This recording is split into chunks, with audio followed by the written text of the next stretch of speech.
Good morning and welcome to today's live show. We got some interesting things happen out there. We have Apple making a move we're going to talk about in a minute. Just first thing, you need to get those daily expected moves on your charts. 587.33 to the upside for the SPY and 581.31 to the downside.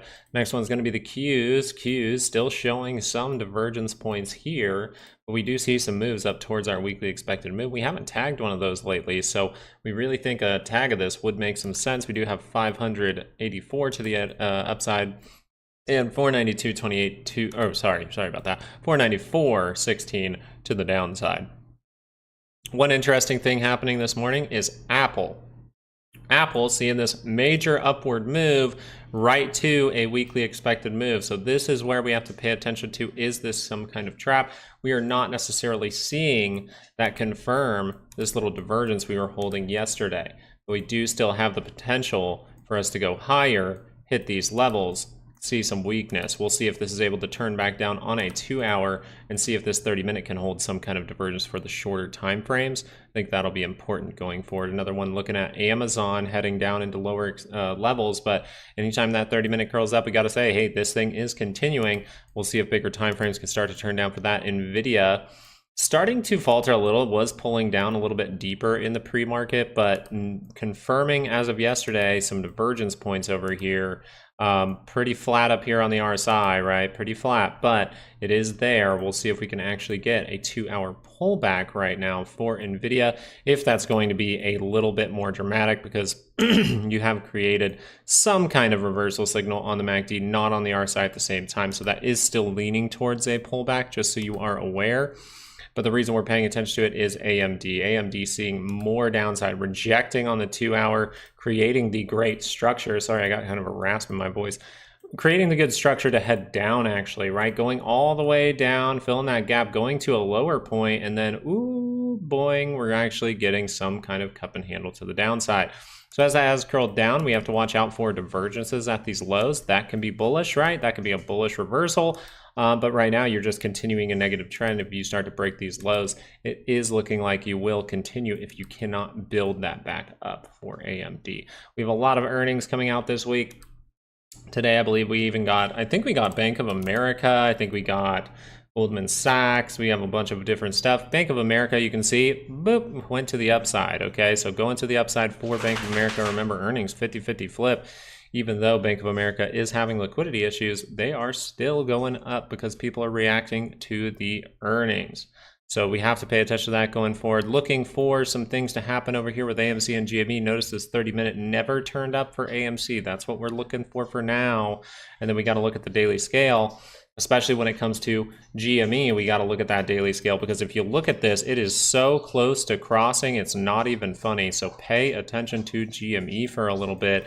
This is when we pay attention on this channel. Whenever that daily curls up, we're paying attention. Thank you guys for joining today. Make sure to smash that like button for me as things are opening up, and let's have some fun today. Let's really have some fun today and see what we can come up with for the end of the day. See if we're going to get some kind of, I would say, rug pull as the dollar has extended higher and higher, starting to pull down a little bit here, right? Down a little bit. So it does make sense to head to the upside, but we'll see how that PCC comes out in a little bit. We'll pay attention going forward. But good morning. TSM's the big one. Okay, so that is a good point to bring up. That is a good point to bring up, okay? TSM actually is going to be very important, okay? This is going to be extremely important this week if we're going to see upside, if we're going to see downside, because you notice, stocks like Nvidia are the thing that is really keeping us up high. Seems like in this area, we tried to create some kind of pullback here. As we hit resistance, we pulled back, we were able to curl back up, heading to the upside, okay? But the only problem with this is, boom, right there. If I pull up a 4-hour, you're going to see it pretty clear, I assume. Yeah, there it is. So you have this rather flat divergence on the RSI, almost getting flat here for the MACD.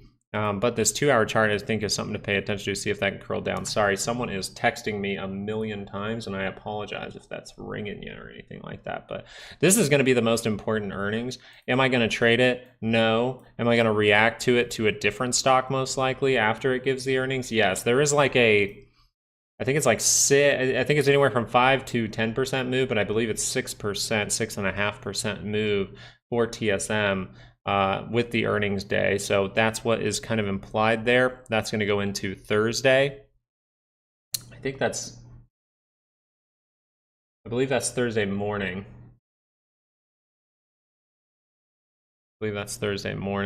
Well, the thing with the yields that we have to understand is, and I'm sorry for all the text, but we have to understand is as we were coming down, right? As we were coming down, that's usually good for stocks, right? We would say that's an overall good thing for stocks. But for the most part, we can see that as it comes down, stocks go down. As it goes up, stocks go up. As it comes down, stocks go up. As it goes up, stocks go down. But we've gone through a period of time where they have dramatically risen and stocks have gone up. So we're really paying attention to this going forward, but that's mainly how I'd take it. We're hitting that level we like, at 4.062. We talked about the fact that there were daily reversal signals down here for those yields to head higher for some reason. So people are thinking that, hey, inflation is a little sticky here and maybe we cut rates a little too fast. That's what's happening. Now, the reason this level is important, yes, it was a previous resistance or previous support level, right? We used it as support in the past. And when we lose it, that's not a good thing. So we'll see if this can rotate back down for the 10-year yield. The main thing is going to be, hey, those are still uninverted, right? Those are uninverted. The 10 and 2 are uninverted. So we still have the chance at any moment over the next 18, or I guess it would be about 17 months, 17-ish months, to see that recession come into play. Volatility is still turning down. Remember, the thing to pay attention to with volatility is going to be this test of the 50, I think is important. Notice this. Remember this. This is turning down now. This is a good sign. This is a good sign, but we are still above it. So if we can cross here, that's what you really want to pay attention to. That's why I believe today is one of the most important days of the year, personally. I really do believe that. Because if we just start to whip back around for whatever reason today, that's not going to be a good thing. So we'll pay attention to it going forward. But if that MACD does cross, it would lead you to believe, hey, there is more squeeze to be had, maybe down to this 200, maybe down to a reaction towards 1683.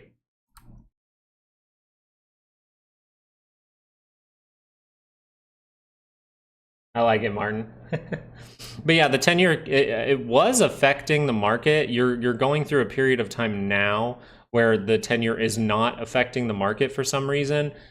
And I think we're pretty hell-bent on, hey, this, at least yesterday, you could say, was retail, because a lot of institutions taking breaks yesterday, right? A lot of people taking break yesterday for Columbus Day. So yesterday was definitely retail getting this thing excited. Volume not the best, right? Volume not the best. We've seen low volume pretty much this run. Not terrible volume, pretty much like what, average? No, back here we had much more volume, but yeah.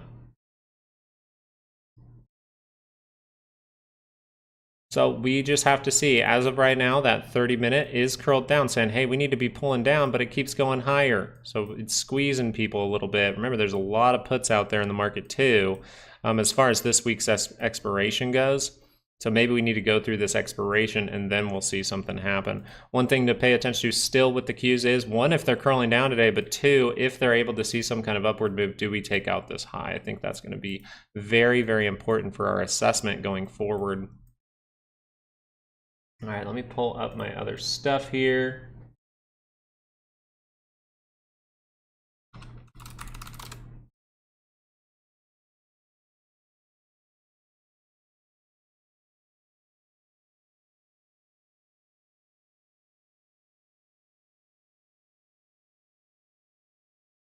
Need to update my chart for a second. One indicator I did have that got deleted off my other charts was a TD sequential. I had a 9-day sequential set up there, and it just went away. I haven't noticed that, but it went away like a month ago, and I was like, where is my stuff on the daily for that count? But yeah, that just went away.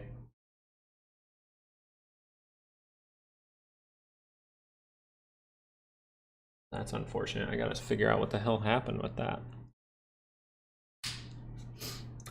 Oh, one thing I did do yesterday was I told you guys I'd watch Ron Walker's video. I did watch it last night.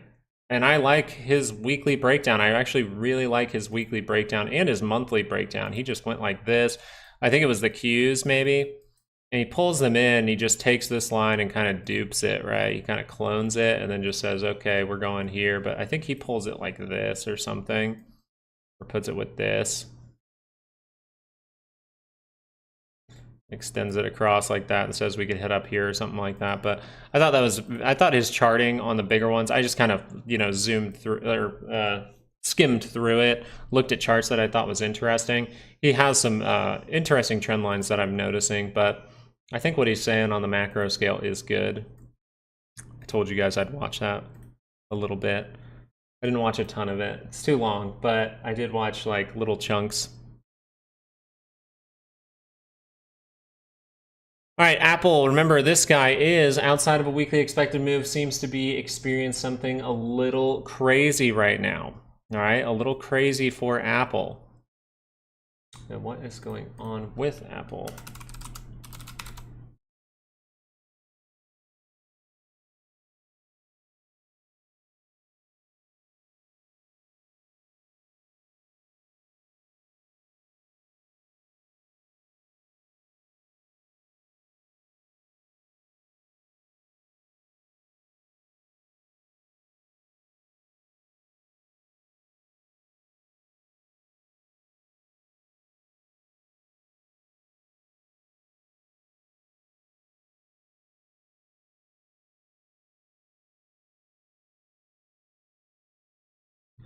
As of this morning, it looks like Apple unveils new iPad mini with faster chip, Apple Pencil Pro support, and fresh design in vibrant colors.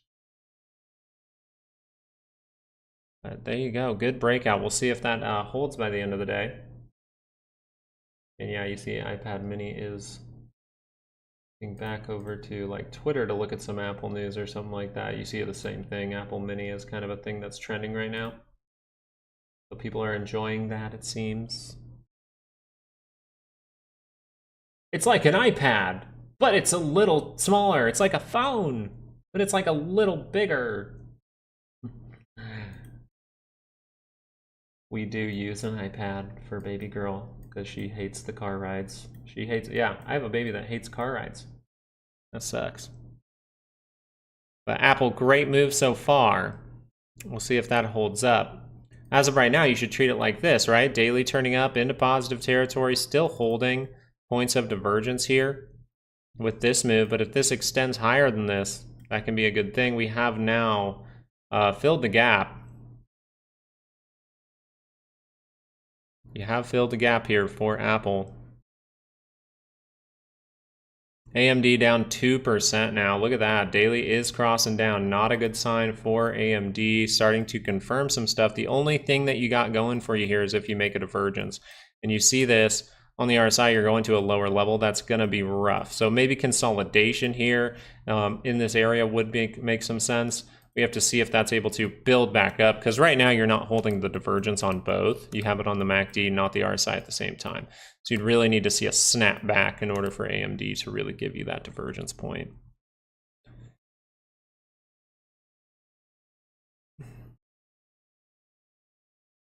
AMC and GME almost up 1%. Watch if those dailies curl up. Am I muted? Thank God I'm not. Sometimes I was like, oh, sometimes I mute myself. Now, we were talking about TLT. Remember this. This is what we were talking about with TLT. And TLT could go up to something like $95 is what we said in the video last night, right? We put this out last night, but we did mention it during the live show how good this look is and how the opposite signal is on the 10-year right now. So we can see upside from this. It can curl up the 2-hour. You do have a small divergence down there, so you can turn up a daily. It's going to be very difficult to go back and do a positive trend, so watch out if there is structure to head down, right? There's some kind of little 30-minute divergence for the 2-hour, but as of right now, a bigger bounce would be nice. And then you see that come down and get that lower high or higher low, kind of build up to a point, right? And then get that handle and start to head in the other direction. But TLT, good reaction so far. Got to see if it's curling up on a daily once that loads. Yeah, see how it's not even close yet. It's going to be very difficult. So I assume if we keep seeing upside, you will get some kind of minor pullback before this daily is able to cross, unless we just see something crazy take off. But very, very good there. Anybody else paying attention to that?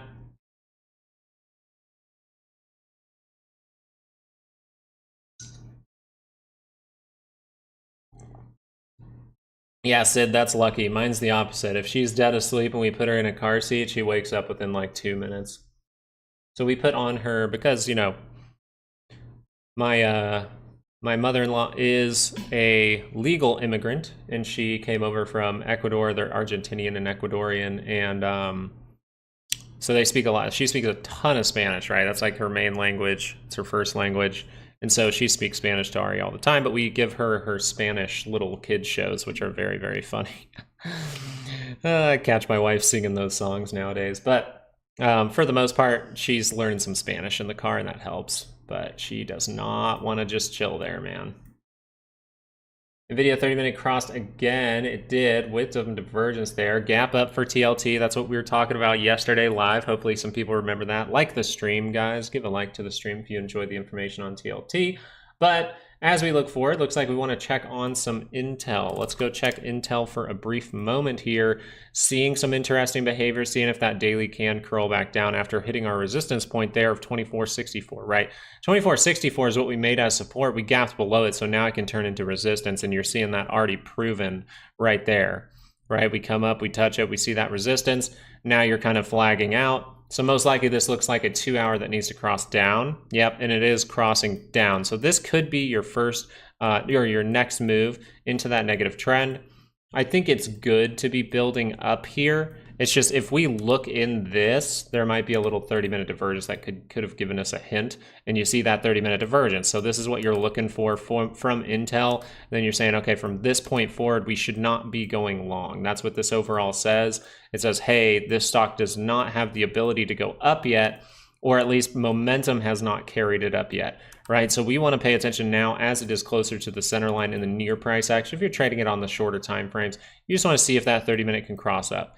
Because right now you have curled down on a 2 hour and you're relatively close to the negative territory, which would tell me, hey, maybe this is some kind of ABC move.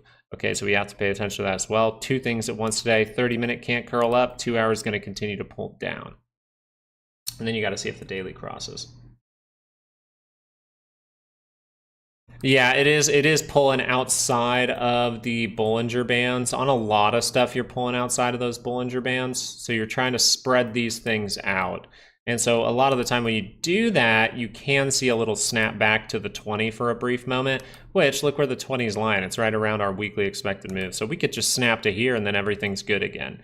We'll pay attention to it, but for the most part, yeah, that's not the best sign in the world. You at least want consolidation or somehow catch back up to these moving averages. So I think you're paying attention to something pretty smart there. Tesla, we kind of briefly just talked about the fact that it's going to be difficult for this thing to go back to positive. You see that the 30-minute is trying to get by that center line. So what this is going to tell you is if we're going to make that move to take this back, you need some strength. You need some strength and probably to turn up a 2 hour chart. But as of right now, the most likely thing is anything that happens in here might need to reload to see a reversal signal, right? We might need to make a reversal signal, but the reversal signal does not have to pop up. Because we do have some bigger time frames turning down with this. So if we go make the reverse signal, I could react, but I want to treat it if it curls down on this MACD as just an extension of the trend right now, which is negative. So then I just want to be like, okay, this can be bad. If it does that, then I can say, okay, maybe I can take a chance with this, right? I don't think we have to be bearish all the time, right? In the shorter time frame, we need to just pay attention if things get bearish on the weekly and the daily scale. Those are the two. Actually, weekly and monthly scale are the main ones, but if we turn down on a weekly, it's not going to be pretty. SPY kind of faltering just for a little bit. NVIDIA now down 1.45%. This is the one that I'm in. I still believe in it. Just taking a very long out option and scaling in now, right? Manage the trade for a brief moment, get back in, call it a good time. PLTR, Palantir, A little bit more difficult trade setup, but I think it is there now. You saw the 30-minute almost double top. Now you're starting to turn down. 2-hour curling down. That's telling you, okay, this thing is overall going to pull back. Where would it pull back into? Well, a lot of the time you don't have to go like look at everything down here. You just want to look here and be like, okay, where could I catch a bounce? Well, it looks like this level could become important, right? Somewhere around 40, I would say, right at that level of 40 could be important. And then also I'd be more leaning towards this little bundle in here. So if we're going to see a dramatic drop, then this is the next level I would pay attention to, something between that 36 level to 38. So there's a big box in here, but it's like here, hey, we can go, but get a bounce, and then we want to see if at this level we're making divergence or something like that as we go into liquidity. Sorry, one sec, guys. There's one thing I need to check.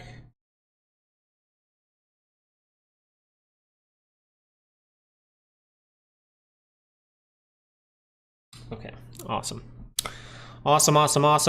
One thing to look at is gold. Remember gold, we were talking about the structure to head higher. That 2-hour needs to curl up, and we need to break through some resistance here. The 30-minute is going to be important, actually. Obviously, if the 2-hour turns down, bad things, you're flagging out right here, so it is possible for that to happen.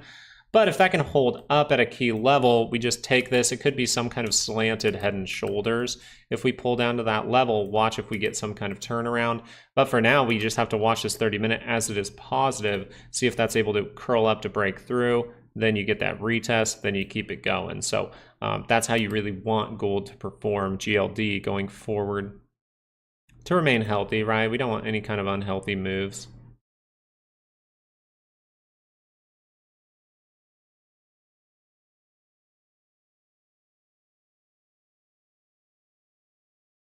Weekly is crossing up. So that is saying this can extend, right? We're still looking for that period of time. I just think we're going to run into something this week, but we're still looking for a period of time of maybe positivity, right? Just to make that next divergence point, which you're making it right now. Okay, so if the week would end somewhere in this area, then you're kind of making it already, and you would have some kind of double top. And a lot of the time, to trick a lot of people out, it will do this. It will break this level and then send it lower just so people get really bullish over this level. They think it's not going to pull down. I do believe we cross through this level here, pretty much the weekly expected move, that we could see some kind of pullback that then leads to more upside for a brief moment. So we'll pay attention to that. But for the most part, breaking the high might be some kind of trap they want to set up, but I think there's a trap set up already. So it is a trap on the weekly scale. We curled up last week, so positivity does make sense, but there's just not a ton of room, especially if we hold these divergence points, right? This is something we always look for, right? Notice these divergences here. They're not very significant. They're all pretty flat, okay? So since they're flat, we need to make a significant one, and I think that's your opportunity now. So I think this would be the moment where we need to pay attention if this does head higher, if we start to confirm divergences next week and we actually see something bad after the election or with the election. Apple, great move higher so far. Great move higher so far, but we're outside of a weekly expected move on a Tuesday, right? So we have to pay it to any time that happens. You want to be like, okay, I need to be watching this a little bit closely because this is a breakout. It's a good move, but it might be just to get people excited and then the options market takes over, right? Check the Dow. Yeah, let's go look at the Dow because the Dow is suffering, right? I had my eye on it and I noticed it's very, very red. So what you want to see here is, can this 2-hour confirm down? That's going to be a big deal. Not really the best divergence points in the near price action. Kind of you have multiple point divergence across, and then you want to look at the daily scale, see if that can cross down because you do have multiple divergence points with the daily scale. Pretty obvious there. So daily turns down, where can you head to? Well, you're going to head to liquidity. And then you just want to see if you can catch that, get some kind of bounce to take everything back, curl back up into positive territory, because if you cross down, you just bounce on a shorter time frame and then you curl back down. Well, you're just using this liquidity to head lower. Then we most likely will head down into, let's see here. There's a gap right here, so I want to say this level. I want to say this level here, about 40.3K, somewhere in there, and then that's going to be the bigger structure to continue down over time. This is when we'll really pay attention. If because I think you have a chance to curl up a daily here. Then you want to see if there's weakness in this kind of move. If we start to head down from here, that is obviously, we have to see us start to head down to this level in order for this to play out. But this is what I'm thinking. I just want to tell you what I'm thinking here. We need to look for weakness in this move right here. If we see weakness there, then we know, hey, this negative trend's continuing. A lot of problems if things keep continuing from that point, right? Monthly scales might start to kick in, but overall on the weekly scale, we can see what? We see divergence here pretty much to the max. And so if this is going to turn down, the Dow, first of all, turning down is what we're going to pay attention to. And you notice if we see 2 weeks of selling down to this area, this is going to be pretty much crossed at that point. So that's going to be the time we have to pay attention if the market can buy more time. A very good thing to look at, though. Thank you for mentioning the Dow. It's very good to pay attention to right now. Yet Apple keeps heading higher and higher. All right, let's just leave it on a 30-minute, check out Apple for a little bit, and then I'm going to click around just to make sure nothing else is happening on my other charts, all right? Also, let's make it so we can see NVIDIA. And then we also did get the PCC coming in at 0.8, well, started out at almost 0.9, 0.89, pulling down at this moment, so we'll see. Let's leave it on the SPY for just a little bit here. Why is Apple going up? Is because some news with the iPad mini, a lot of upgrades with the iPad mini. That's at least what I see. Also, we're kind of in a little bit of buyback season. I wonder if that's got something to do with it, but yeah, some people really like it. At least that's what the news that I found was, a lot of news with the iPad mini.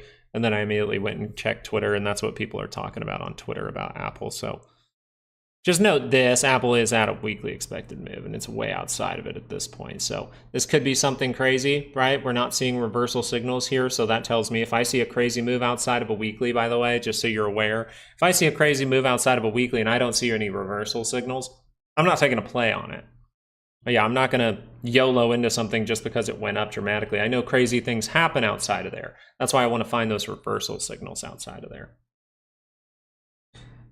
Yeah, and it's not going to make sense, right? That's kind of what, I mean, if you really think about it, when it comes to stocks in general, it's like, oh, nothing makes sense because the economy is not, I mean, if they tell you the economy is in a great situation, but are you in a great situation? Are you really flourishing right now? Most likely not. The grocery store is still expensive, all those kinds of things. So the economy and the market do not equate to each other. That's why I hate when politicians say, like, look how good things are, the stock market's higher. That has nothing to do with it. Has nothing to do with each other until they catch up to each other. So we'll see. But IWM, something to pay attention to here. That 30-minute did cross, but we're trying to cross back up, which tells me I need to probably go check on some big guys here, as in GME. This is where we need to keep watching this throughout the day. GME seeing a great move. If this can hold, you might be crossing up on that MACD, all right? And if you wanted to get through a level, well, this is the level to get through this week, 22.22. If you can get through that, woo, good thing. So this is a sign you can do that. So it's time to pay a little bit of attention to GME today. Remember, that has to hold for the day. That has to hold. Because I'm pretty sure the 30-minute, it had a reversal signal and then it got rid of it. That's great. Tiny little reversal signal there, but just did not confirm it. So it never had the reversal signal. That's the correct way to say it. Cool move. I did see some people talking about McDonald's. McDonald's, there were some talks that this was a little bit troublesome. Like the first, and if you didn't know, this is the first time that McDonald's has reported like they are losing money. Okay, so earnings will be interesting for this one to see if that can really head down. But for now, you just want to be like, okay, what do I really need to pay attention to? Like, what's the real signal? Well, the daily's curling up, and it's not looking the strongest at this level, right? Because we're just popping way up. So if this just confirms right back down, then all of the earnings, all of this can be distributed. All of this move that was supposed to take you up higher as it starts to fade can now be redistributed to the downside. Maybe you head down towards something like 292 or 298.50. They're broke. Yeah, that's pretty much what it is. And this is like, Because there's a reason McDonald's struggles when their restaurants really struggle. It's because maybe people can't pay the rent, right? They're mainly like a renter. So that's interesting, but it is the first year ever that McDonald's was like, yeah, we're struggling. And now I think there's more coming out. They're struggling harder than you think. So the first reaction could be the wrong one here for something like McDonald's. But in order to see that in the signals, we just need this 2 hour to turn back down. You got a flat divergence, you have multiple point divergence. So we'll see if that can confirm back down today.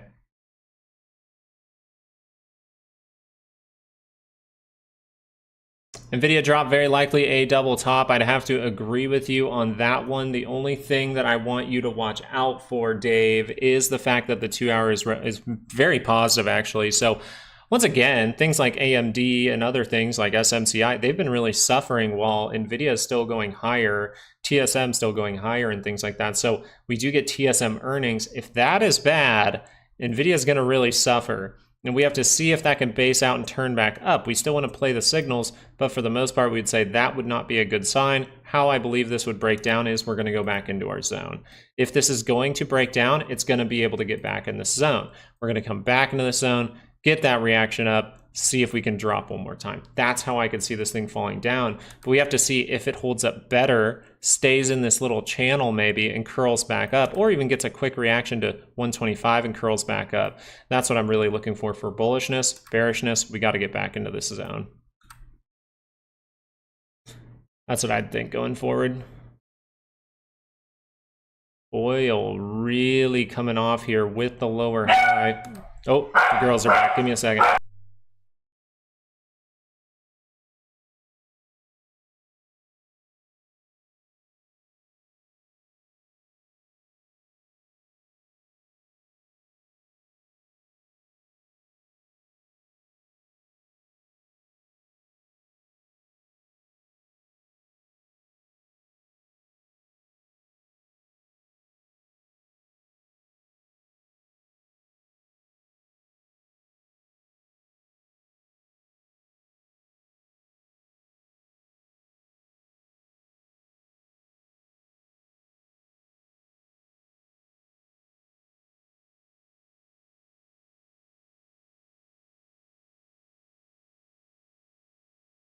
All right, we're back. Sorry about that. I had to get old man out of here. He barks a ton.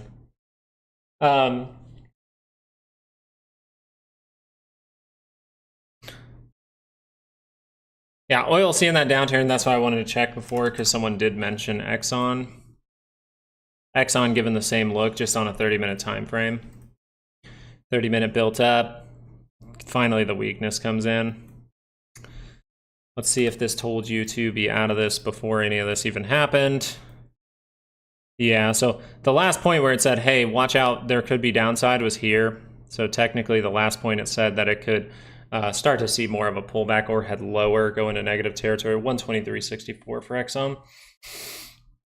No real reversal signals here either. Trying to make some kind of terrible divergence, but... Oops, sorry, I just hit the table with my...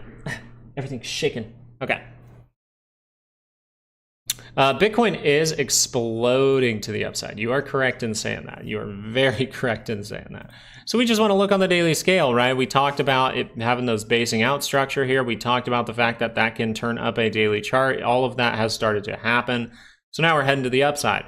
And the thing with Bitcoin that's interesting is the weekly scale probably going to turn up here. You see the weekly scale? We got to see if that can turn up. Bitcoin can act on its own, remember that, but a weekly scale turns up, you would be saying this could see some rapid moves to the upside. Why is that going to happen?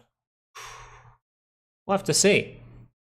Especially when the market is showing that it looks very toppy. Maybe the Bitcoiners are right and this thing goes to 100K over the next few months, right? But for the most part, we just want to say weekly turns up. That can be a positive thing. And we'll watch out for divergences there as well.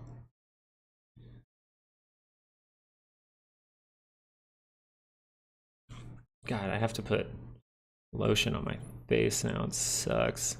Everything's so slick. Makes me teary. Dow still seeing some drop off here. See if that 2 hour can confirm down.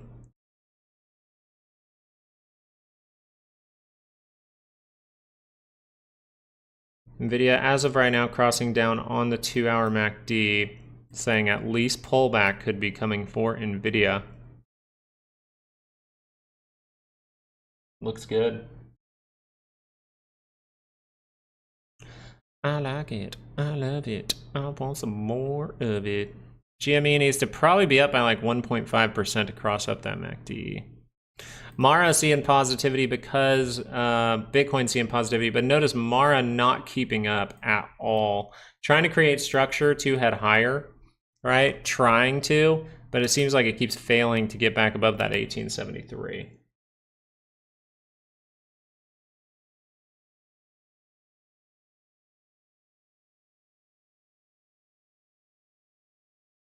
Ooh, small divergence point for a 2-hour here. Just watch if that confirms down. Just in case it's a trap, you have a tiny little flat divergence, tiny little flat divergence. Just something to be aware of. You still have the weekly time frame by the end of the week if that's turned up positivity.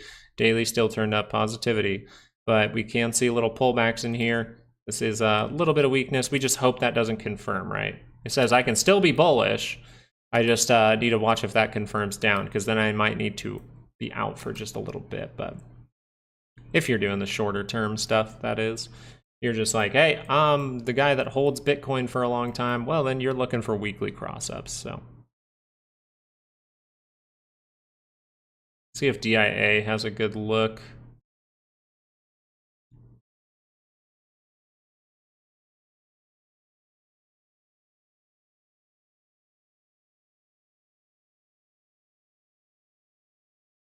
I feel like I don't have this drawn right, and I might just get rid of it.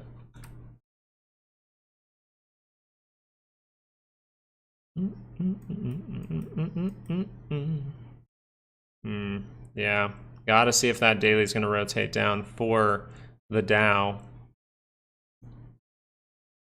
SPY holding up. PCC is starting to get low. Dollar trying to come down. A lot of divergence here for the dollar. We'll see if this produces a reversal here. Seen a time where stocks go up, the dollar goes up. Now we can maybe go through that period of time where stocks go down, the dollar goes down. We'll see. It might want to, like Tesla might want to rebound. The only problem with Tesla is like it's very difficult to go back into a positive trend. Very difficult. Look at where the 2-hour is. Look at where the 30-minute is. Both of these is going to be very, very difficult. It's trying to get there on the 30-minute. You just have to see if that's going to turn down at any point. NVIDIA now down 1.4, AMD down 2.64, breaking through our level of 160.83, but notice the wicks, right? We're getting wicks at that level. So this is where you really want to hold up. But now we don't really have the reversal signals we need to say, yes, this is a great time to think about, hey, if this crosses up, this can go positive, break through this level. No, you only have it on the MACD, so that could just be some kind of bounce like this, some kind of consolidation like this, and then end up turning back down. So a little bit worried about AMD as we have broken this level. We've really confirmed the structure at this point, especially if we hold this for the day. VIX is flattening. VIX got rid of our reversal signals. Hey, that's great. That's awesome. All right, fantastic.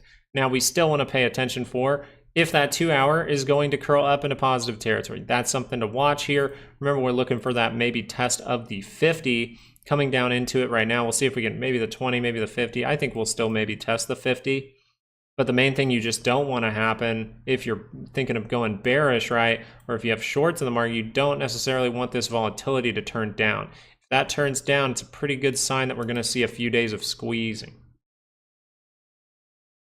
Yeah, Palantir was very, very interesting because it just keeps heading up. You do have this flatness on the RSI on the daily scale, so just watch out if this curls down, but look how positive it is. And we just talked about levels to pay attention to. 40, another level to pay attention to is anywhere in this bundle. So you're paying attention to here and here in this little zone. So because this was a rapid upward move, you do need to remain healthy. You need to curl down into the 20 to curl back up. You need to curl down, maybe test the 50 to curl back up. But if you curl down and then you bounce and then you head back down, well, then you're starting a new trend, right? We're starting that negative trend. So that's why you want to just be weary here. But you're very, very high up on this MACD. It's going to be very difficult for, on the daily scale, Palantir to go into a negative trend here on the daily. But this rapid upward move, right? We were talking about the channel we've been in for a while, all right? And then we broke that channel, we see something crazy. So now we have to see, can we retest that in some way? Can we remain healthy on the way up? That's gonna be the main thing.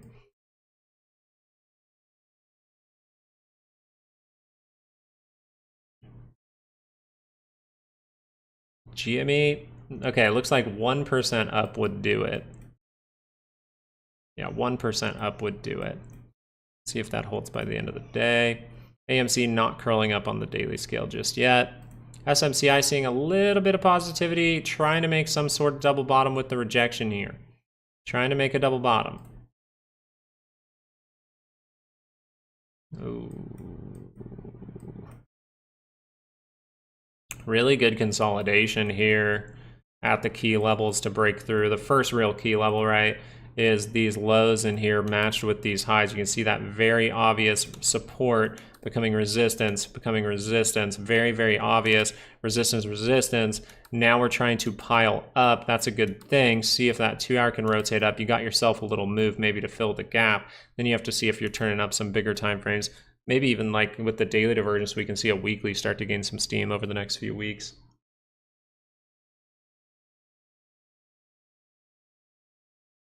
NVIDIA down now 1.75. And notice this about GME. NVIDIA down 1.8. GME starting to base out here pretty well. About to curl up, maybe see something crazy. Volatility trying to turn around. Remember, you're just looking for that 2 hour. That 2 hour confirms up. You got a good shot. Volatility's coming back in. Dollar, yeah, it has the divergences here to turn down, but we've made a few of them, and we got to just see if this thing remains strong, because you are curling the dollar up on the weekly scale. So very strange, by the way. Something very strange. Dollar turning up on a weekly scale. Bitcoin trying to turn up on a weekly scale. That does not happen very often. That's a little bit funny to me, but you would expect them to kind of be like opposite, right? They're kind of happening. So which one's wrong? Which one's wrong? I think Bitcoin looks better, to be honest. I think Bitcoin looks better than the dollar right now. The dollar has reversal signals. Bitcoin doesn't necessarily. It has a little 2 hour divergence, but that could just be for a pullback, very high up in positive territory. This one's closer to going negative.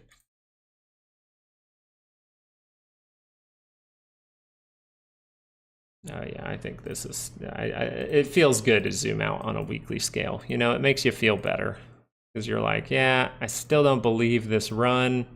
Dollar's really moving. I don't believe it.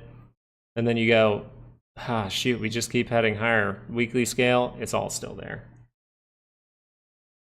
Let me see real quick here. Let me just look on my other charts for a second.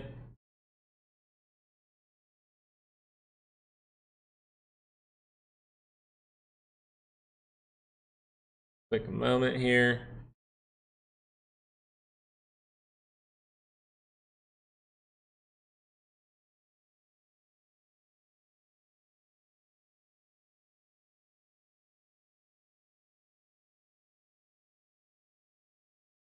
Oh, it's freaking.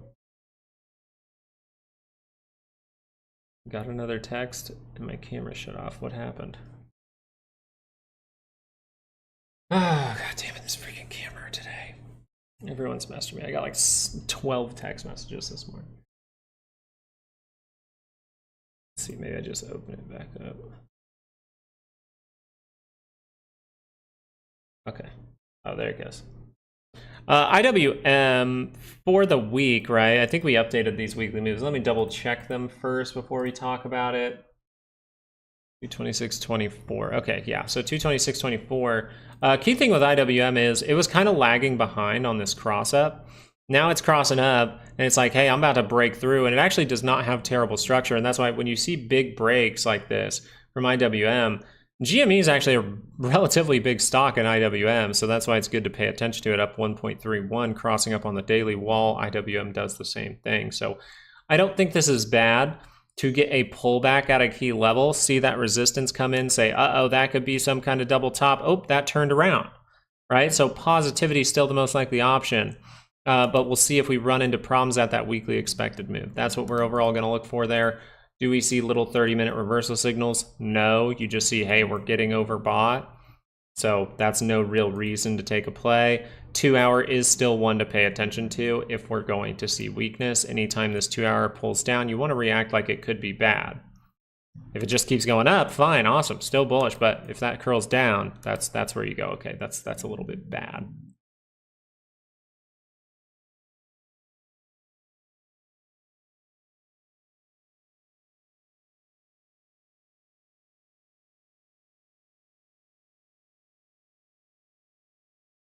One thing I am a little bit worried about is we haven't seen the Israel reaction yet, have we? Remember when those missiles went off, like at the end of September? And I think it was like October 1st, Israel said they were going to react, and then we just haven't seen it yet. I think that's kind of interesting. Apple Intelligence.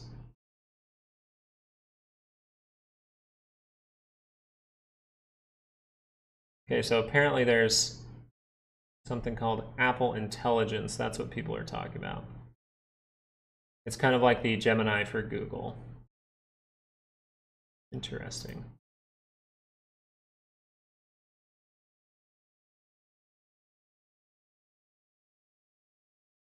All right, what do you guys chat about?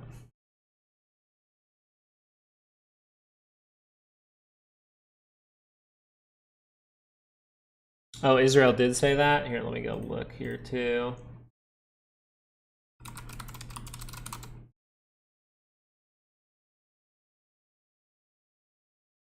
All right, this was this morning. Netanyahu tells U.S. that Israel will strike Iranian military, not nuclear oil targets, officials say.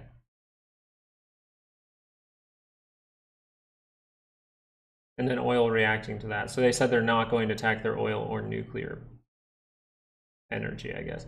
But it does say that Israel will strike the Iranian military. Whew, that was close for a second, wasn't it? Why can't this thing? There we go. Today or early tomorrow, that's for the news informs. I think it would make sense too. Remember the October 7th thing? Give them some, I highly doubt they want to do an attack like near October 7th. I think that's doubtful. Tech sector is selling. Yeah, you have the Q's, main signal to watch here, 2 hour confirming down. Still could buy more time, by the way. This 30 minutes still could buy a little bit more time, but you are seeing that divergence there. You are far enough away that another little tiny move to touch that weekly would make sense. See if that happens then, maybe with TSM earnings.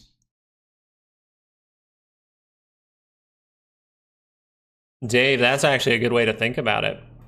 You know, I'm not some military expert or war operations expert, but that would make sense to me. It's like, you attack my military, all right, I'm going for your oil. Already made 71% with my put option on NVIDIA. Amazing. Hope you see 125 soon. That would be amazing. Just remember to manage your risk. And if you start to see a signal that looks bad for your trade setup, maybe it's just a little 30-minute curls up like this, well, then you want to go, okay, I need to react because that's still positive. But very, very good. Congratulations. Mine's looking pretty good as well. Downside for NVIDIA, you can use weekly expected moves over on Patreon, but I think that 125 is going to be very important. I think 125 is going to be very important down here. I think that's the key level to get to for something like NVIDIA, but you got to break through this, right? There is some liquidity in here, matches with some highs that had some resistance, so this would be going into support right now. And that's why we use weekly expected moves and things like that. But as this is confirming down, you would say more downside is likely. It's likely to be like this or hold up like this, right? As you're seeing this escalate, maybe that does continue down to 125. Congratulations, Angel. Good job. It was a little bit, you know, NVIDIA's always a little tough.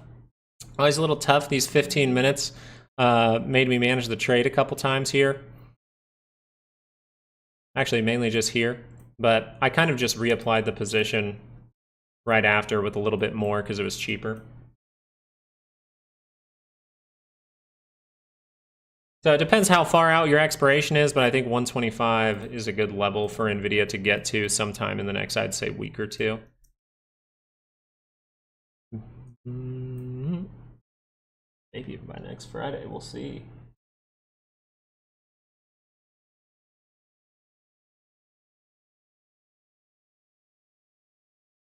Still looking pretty good.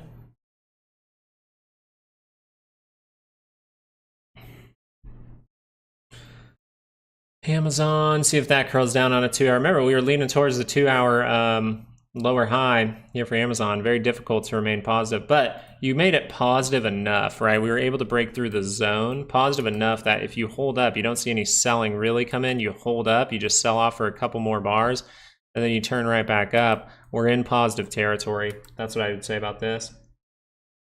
Oh, it's NVIDIA is one of the hardest ones to short, in my opinion. I think it's very difficult because there's so many little tricks in the 30-minute or 15-minute time frame to get that good position, because timing is very important. That's why I'm just extending it out now and just saying, okay, I can hold on to this for a while. If this is really going to get ugly, then this is going to shoot down. It's not going to be able to turn back up into positive territory. But this is a point that I'm really paying attention to. I like to pay attention to points where structure or channels meet with the support line. So something like this on this date, October 18th, next Friday, this Friday, that's something I'll pay attention to for now. It's just something I read into. It's not necessarily like the best thing to do with technicals. Qs. Control Z. My bad. There's a lot of lines on my chart.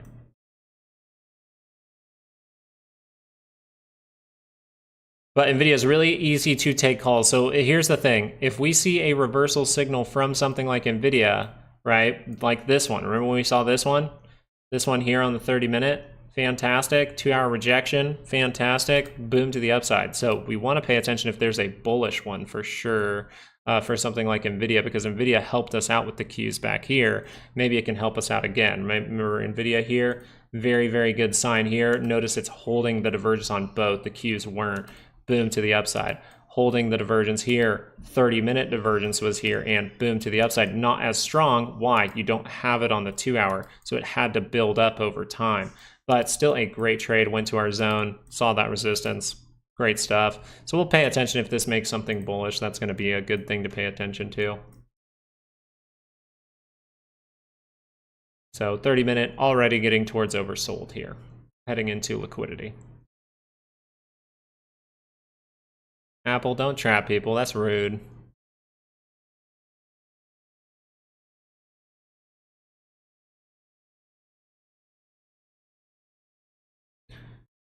I'm not going to really do too much with earnings. I like to slow down very drastically with earnings, take my little NVIDIA play, see if the TSM thing makes it extend down even further, and then be like, okay, cool, make my money.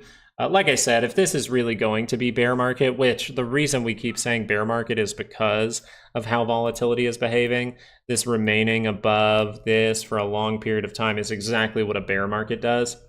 So if this is going to be a bear market, I know there will be a ton of opportunities. So if there's going to be a ton of opportunities almost weekly, then I can be patient in this moment, see if we have some downturns and go and see some. You need a downward push to really confirm like, hey, this is starting to look more and more like a bear market.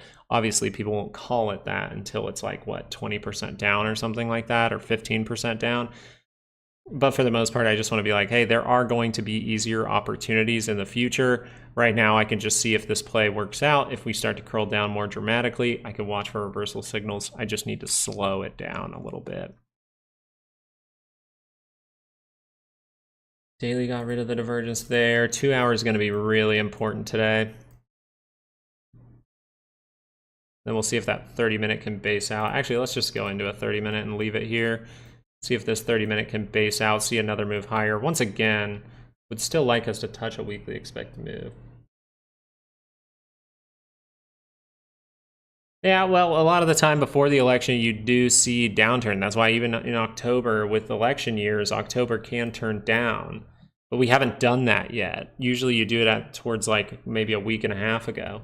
But we haven't done that. So it's like, if we experience something bad here, I want to think like, well, if we need to kind of do what we were supposed to do in October, which was maybe build up, build up, build up, and, you know, see some downturn and then see that confirmation of upside, well, that's what I'd pay attention to. We haven't seen that yet. So what if we get a really bad reaction here? That's just something I'm thinking.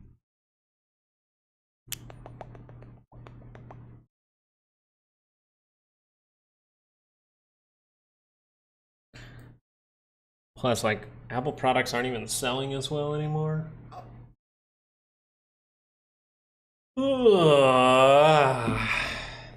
What's the weekly for Tesla? Or no, for Nvidia.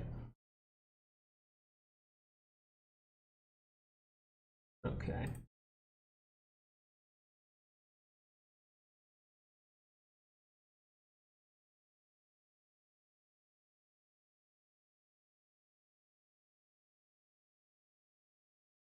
Yeah, that's scary because throughout the last few years, what I've noticed is like whatever this administration says Trump is doing, they are actually going to do or have done.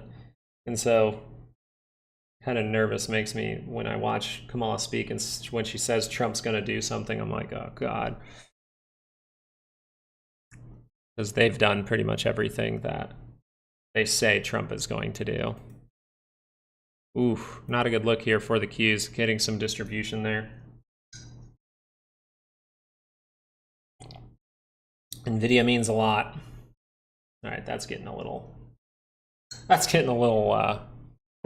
not hot anymore.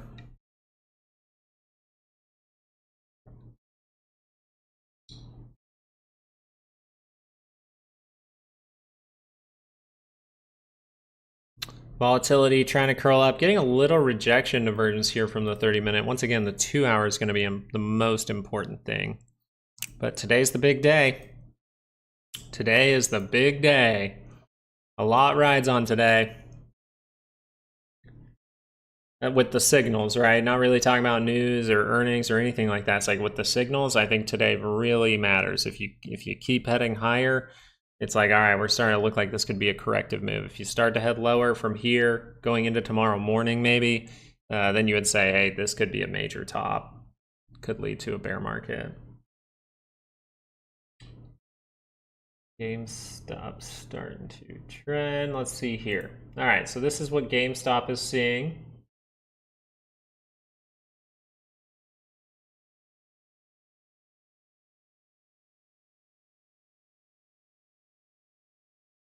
GameStop announces, I think, announces a collaboration with PSA.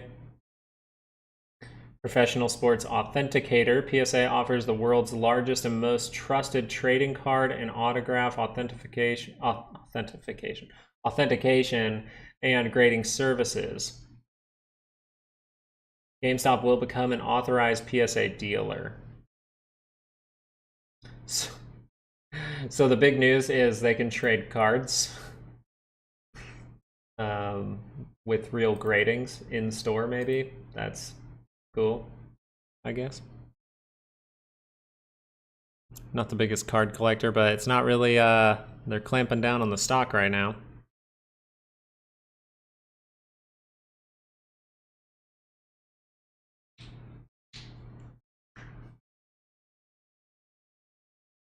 Oh my gosh, I'm yawning so big. I slept really good, guys, you know? But yawns are getting huge.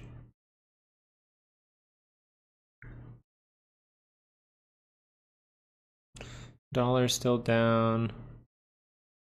Market down same time. So we gotta pay attention for curl ups. Watch this on a 30-minute here.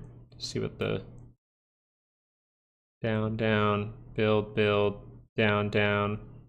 See if we can hold up, maybe gap fill. Then we gotta see if we curl up into positive territory, but see how this shapes up by the end of the day. Goodness, Nvidia is looking pretty good for me. Like it.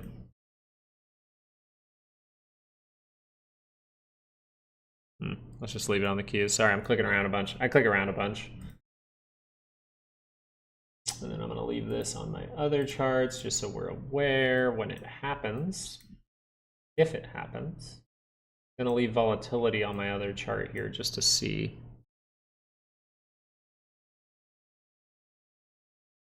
How we feeling out there? Let's do a poll. Let's do a poll. Say me in the chat. You want to see a poll? Do a little poll in here.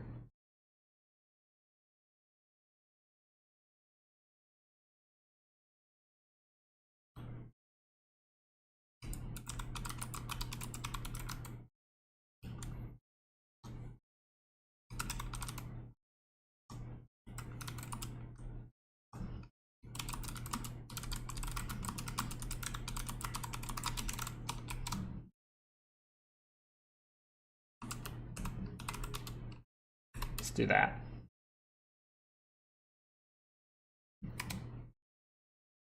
See what you guys think.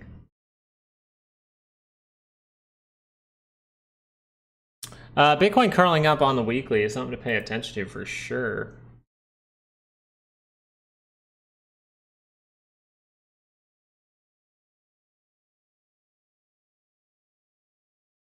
So for Bitcoin, the reason you can get like, hey, if this can hold, that's the key thing though. It has to hold it for the week. It's very early on in the week. And it's already given it up a little bit here. So if it could get past this level, you're going to confirm up. But great divergences for the 4-hour. To tell you like, hey, that daily's going to rotate up. The daily has rotated up. Awesome, awesome, awesome. But now we have divergence forming here still. Got a little excited.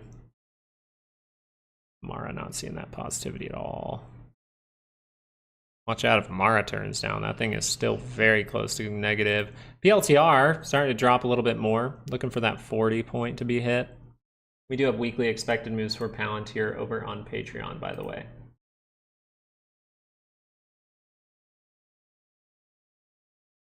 I guess that would make sense. All right, volatility starting to really base out here. Means the SPY might start to suffer soon.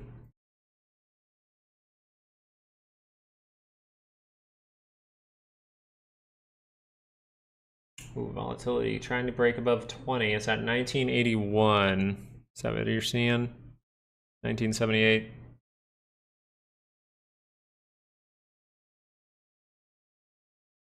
Oh my gosh, the next 2-hour bar for volatility matters so much. It's insane.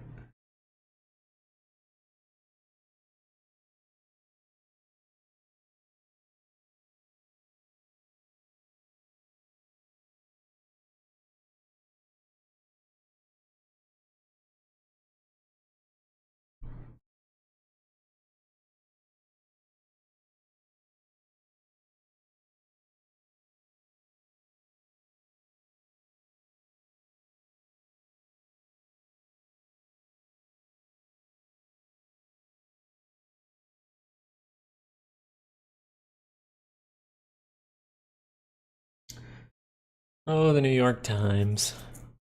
All right, good stuff. Now we got to see if this is escalating on a 2-hour. Kind of dry, but a 2-hour chart is what we should be watching. I'll watch it on my other one so you can see some 30-minute price action. But looks like by like noon today, we can see if volatility is going to turn up. Wow, this might be it. I might be voting yes on that poll. What were bank earnings today? Bank earnings were like Goldman Sachs. And look at that, given up. Wow, I'm surprised that's given up actually. That was a good move, and then that just totally flipped around, but wow, that is a huge breakdown. Is there daily signals to pay attention to? Watch for a daily start to rotate down here. You actually have a very clear divergence point now, closer to the center line. Just like last time right here, you're even making a divergence with that point on the MACD. The main one to pay attention to is going to be all the way back here, and you're making a divergence all the way across this thing. Ooh, not a good sign. And then didn't Bank of America as well. Now, not necessarily the best reversal signals here. Not the best reversal signals here. But if Goldman Sachs is going to suffer, well, Bank of America we know has liquidity issues right now. And the funny thing about Bank of America and banks seeing struggles is going to be if GME starts to pop off because they're running low on liquidity and they are tied to the problem there. Good move here still from TLT, able to hold it. So TLT, telling you something good's happening. 30-minute divergence is what we were pointing out. And 95 level, I think you're at a weekly expected move actually. Let me see. A little bit higher to go.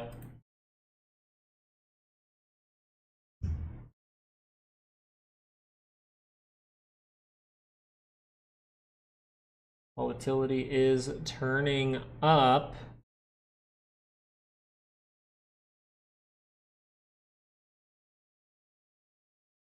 So is volatility going to turn up from here with making some kind of deep handle? That will be interesting. Still a little bit negative. Got to be weary of a lower high for the shorter time frames for volatility, right? You see this.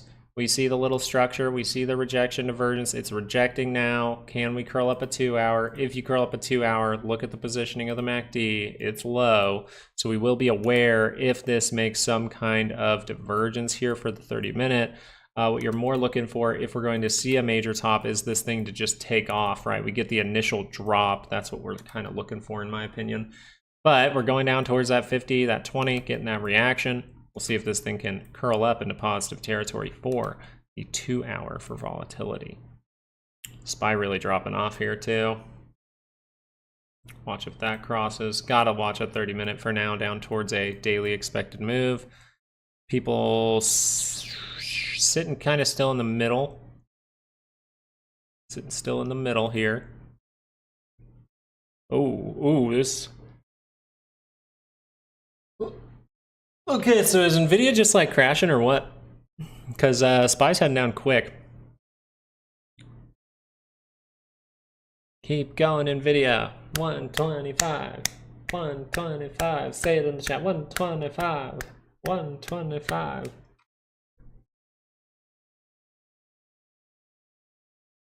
How to check for volatility? I don't know the exact question because there's multiple ways to check.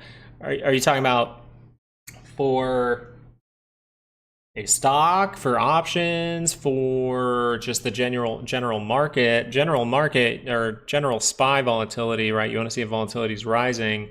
Well, then VIX would be the thing. You just click on this bad boy. Enjoying my inverses today, Sean. That's my guy. That's my guy, Sean. I don't know if you guys know him. He's pretty cool. When you say volatility goes up, oh, okay. So you want confirmations of volatility saying, hey, I'm turning up. And this doesn't have that. You want momentum telling you, yeah, this is basing out here, right? But notice that we've seen a bar this big before. We've seen this bar. We've seen this bar. This bar looks very, very similar to this bar, but not the basing out structure down there. So now we have basing out structure at just a tiny, tiny bit. So you want to see if that 2-hour can rotate up. Once that 2-hour does cross, you see a green bar here on your histogram. That means, hey, this thing is crossing. And that's when you say, okay, volatility can come back in. But I want to see if there is some weakness in volatility on the way up, right? And then I see the opposite signal from the SPY. So I'll pay attention to that. But for now, you just have to say 2-hour curls up, volatility is coming back in. Look at that thing. So it looks like by 2.5 hours from now, we'll kind of see if volatility has come back in. And that means that it most likely is today that we're going to start some kind of, I would say, pullback for now. But if we start to cross over those big time frames, which I think is very likely, then I believe this might be a major top. We might start that bear market. It might, and that's why yesterday's video, I know it was short and sweet, but I made sure I had to put something out for you guys. And I said, tomorrow's everything. Today is everything. Today is tomorrow now. So today is everything because of the signals. It's like if we don't see these signals confirmed today, it's a little bit different. It seems a little different. We might actually see the Qs go to a new all-time high, and then we might be just talking about a corrective move. But if we turn down today and we turn down with some steam, then it's going to be more like, okay, this could be a major top. So I think this is your first sign that the weakness is here with that nice red bar coming in. 207% in your put. Let's go, Angel. Let's go. Screw it. Might keep it going for a little bit. I'm just looking over every once in a while and smiling a little. You know what I'm talking about, Angel? Check the 1 minute. I don't do 1 minute charts. It's just not something that I like to do. Socks, something that I like to do here is, that's a reversal signal, first of all. So watch out for socks. But also, something that you can do here is more so look at like SMH, see if that's confirming. That is freaking confirming. Now you want to see, is it confirming something bigger? Once it confirms something bigger, ooh, that ain't pretty, right? So yeah, this is what I'd really be watching for, even socks at this point, just seeing if that can drop down. Remember the last time we really paid attention to this was that. That's when we really paid attention. Now I also think you can look at NVIDIA. You can look at NVIDIA. If that crosses on a daily scale, bad things. But we're heading down very quickly. We could head down into some weekly expected moves and stuff, guys. We can see bounces, right? That's why we're looking for that 125, or even maybe a little bit better 127 if it wanted to. You see the high kind of matching up with this level. So I would say that the first level I want to pay attention is going to be right there. That is the thickest line I've ever seen. Still too thick.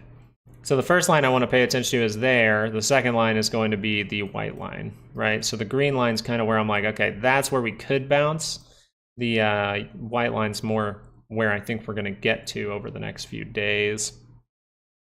I could go into next week, though. If we get that bounce, it can go into next week. That's why I'm kind of marking both a little bit.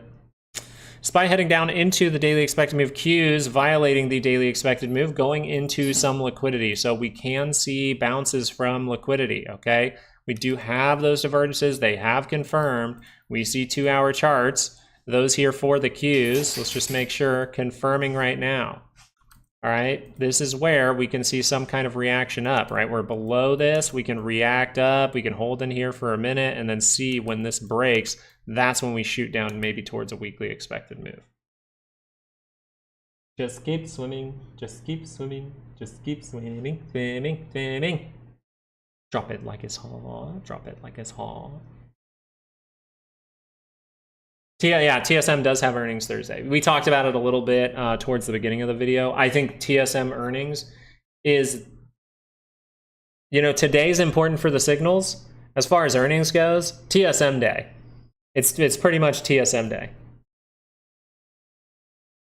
It's funny how many YouTubers continued calling for 6,000. I'm still saying, like, SPX had a chance for 6,000.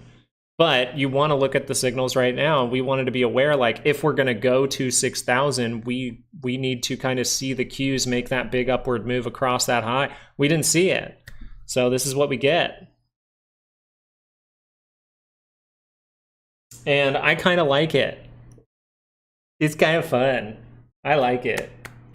It's good stuff. See, you follow the signals, and every once in a while, you get a good downturn, and you make a little bit more that day. We're seeing a 2 standard deviation move about to go even further. Wow, we are just dropped. Are we going to cut through this? That would be impressive. If we cut through that, that's impressive. You got about 48 minutes for this to confirm on a 2-hour, but that is still divergence across the way, and divergence from this point way over here. So here you go. Fun stuff, huh? And thank you guys for being a part of this channel. We do notice that volatility is seeing a rapid move up as of right now. 2-hour, we got to see. Remember, I think today's important. Volatility turns up today. I would just watch out. We can see some funkiness going into the expiration, right? The options expiration for Friday. But for the most part, we just want to say, hey, if things are confirming down and we're not having to manage trades, that's perfectly fine with me. I'm chilling. Like it. I like it so much, I'm going to eat some nuts.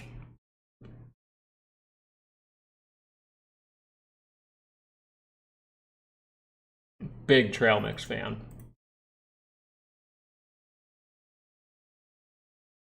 Uh-oh, let's see. People are starting to really vote now.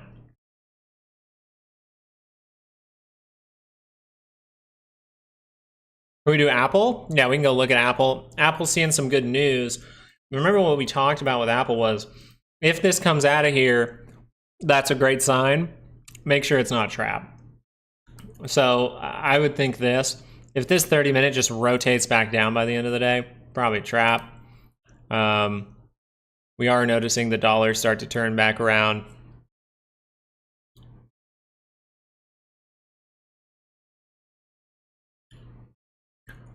Apple doesn't really have, like Apple's this. On the daily scale, you still have all the divergences. It is a zoom out on things, but if you look at the daily, if that could cross down, then I think that this is a fake out. Now, if that 2-hour base is out and turns back up, okay, awesome. But I think that this is going to end up being a fake out personally. I think that's going to rotate down, and we're going to start to see some awful stuff. But that's my opinion. I got to see that proven. All right, I got to see that cross down on the daily.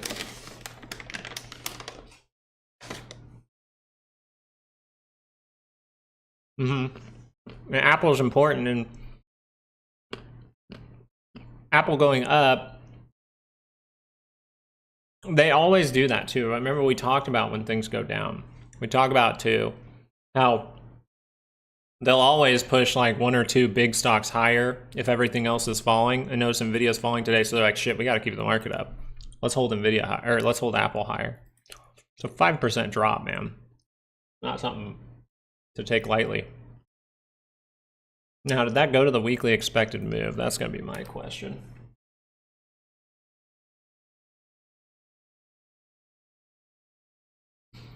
Did we? I think we did. I think we hit a weekly expected move here.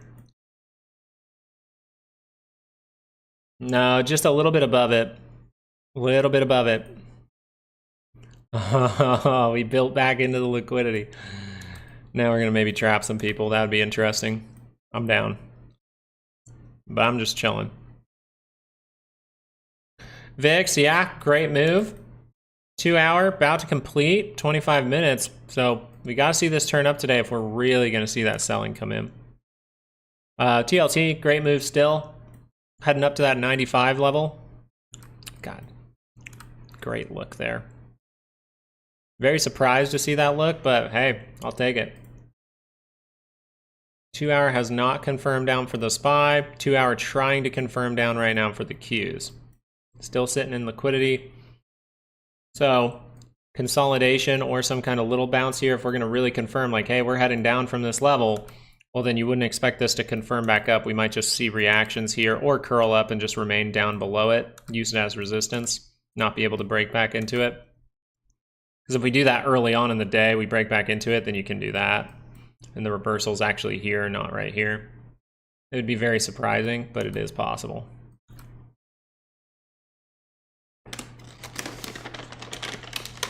Man, guys, today's pretty nuts.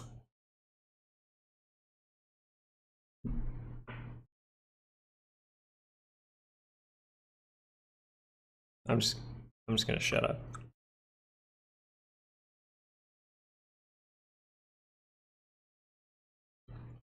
No, not this time. I'm not saying I will most likely take some profit at weekly expected move, yes. But I'm not going to take all of it. It would be, wouldn't it? Yeah, I won't be taking profit on all of it. I'll be leaving some, but I'll probably take profit on some.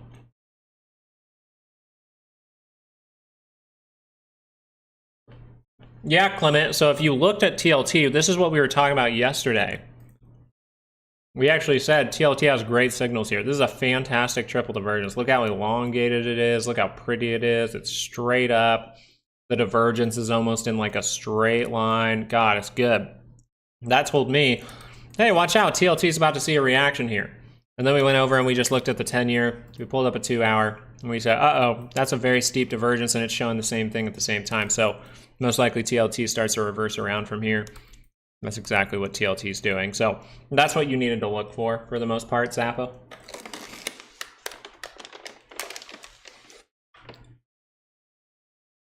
Yeah, you know,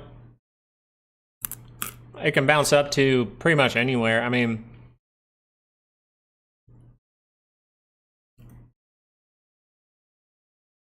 it can bounce up to a weekly expected move. I mean, it can bounce pretty much to anywhere it wants. I'm just watching the signal. If it bounces and doesn't curl up at 30 minutes and starts to reject back down, then yeah, I think we're going to head towards like 127.74, 125. If we completely confirm upside again, where is it? It's positive territory, so test the high, go make a new one. That's probably what I would think.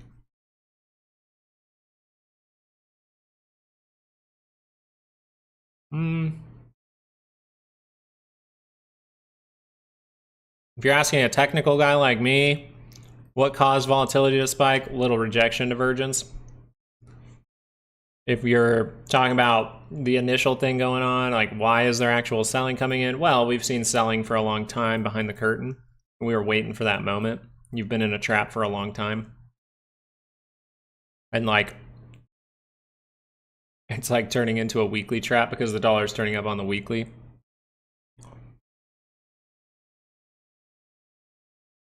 But I can go check and see if there's like news. Uh-oh.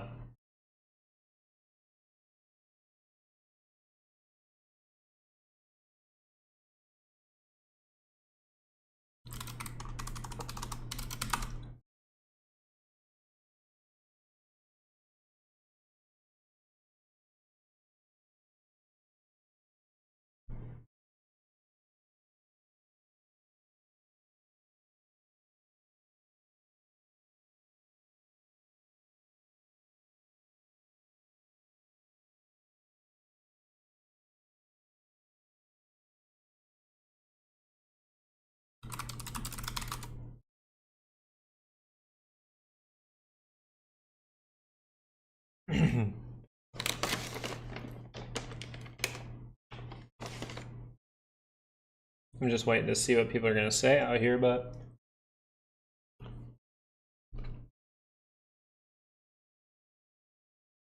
oh, GME and AMC turned down. That's not good. Bummer. All right, we're building back up into the liquidity. So when something like this happens, watch out, because we can still do this, right? We can still go make that next divergence point. But we want to see how we're getting to here, hold up in that area, then end up breaking down. That's kind of what I'm looking for. Yo, why are they so good today? All right, I'll stop. I gotta stop. Need to eat like some good lunch.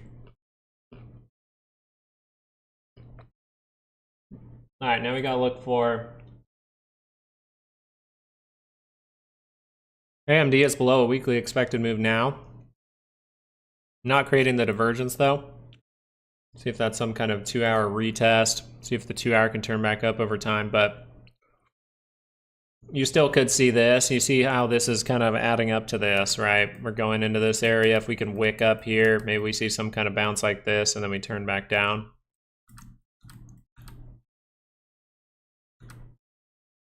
Let's look at daily. Daily's really confirming down there. Let's look at dailies across the way. Daily.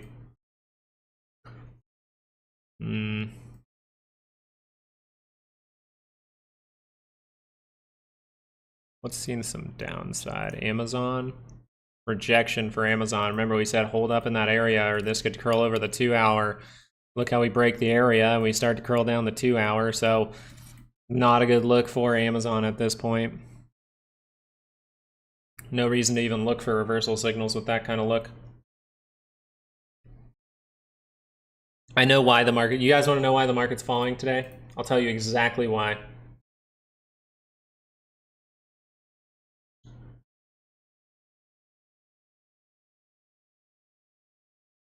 Exactly why it's falling.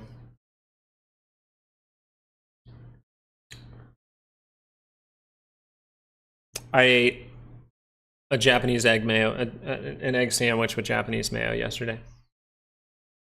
I did. That's why it's happening. Do you have a source for implied volatility if it's midweek and you want to find out what the IV was at the end of Friday to create lines? Not necessarily. Even if you do it, like, it's better to wait until 30 minutes to an hour after close. It's better to do that, just because then you get some time with the post market. Those options can still change for a little while, but around 4 o'clock, well, for me, an hour after the close, it stops. But even if you even if you take the implied volatility like on Friday, if you don't have time to wait an hour or something like that, it's just, you can use it right after the close. It's just going to change a little bit, but usually it doesn't change drastically, so you can. But no, there's not necessarily the best way to go back and look at implied volatility for a select moment, for a select expiration. At least to my knowledge, if someone would find that, I would very much so like that. If someone could find that, I would very much like that, because I would use that maybe in my courses and stuff like that, because then we can show that bear market in the past. You know what I'm saying? We could show that bear market in the past, where those weekly ranges were, and show those setups. That would be insanely helpful. So if you find something for it, let me know. But as of right now, I don't think so. I don't think you can go back in time, look for the close on Friday, find the expiration for that exact moment. I don't think, unfortunately.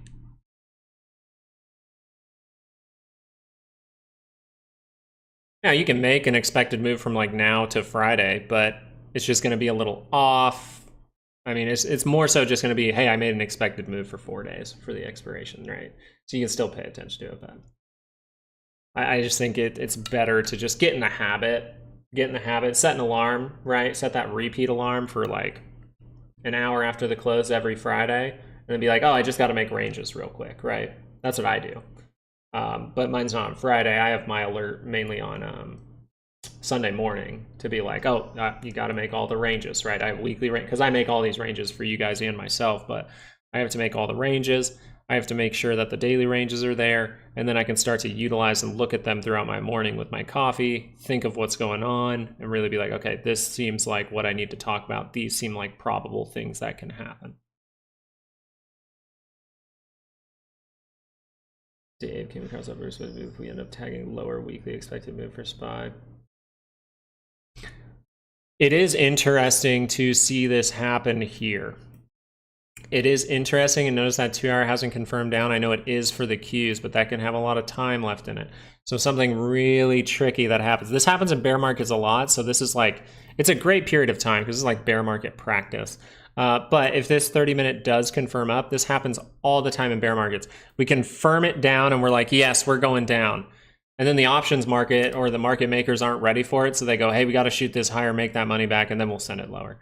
And then you'll see it just go like, It happens all the time in bear markets. In bear markets, because it's a lot faster, a lot of the time I'm just scaling into moves, unless if it's a 30-minute divergence that's turning into a triple one, I'll just scale in if I like the move and no bigger frame is turning down. But if it's a 2 hour, something like that, I'm usually managing the trade. But yeah, that happens all the time in bear markets. It's something we'll probably experience a few times once we actually go into one.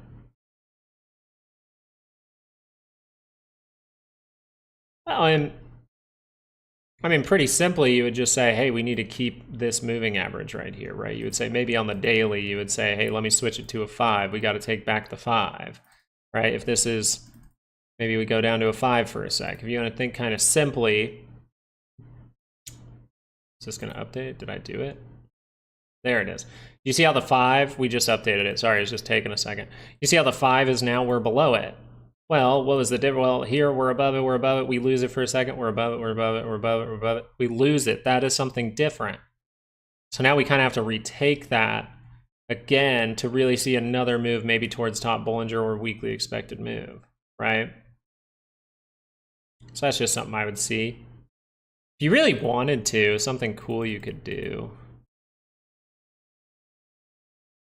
I'll do that for next time, but is there volume in this move, by the way? Oop, not that.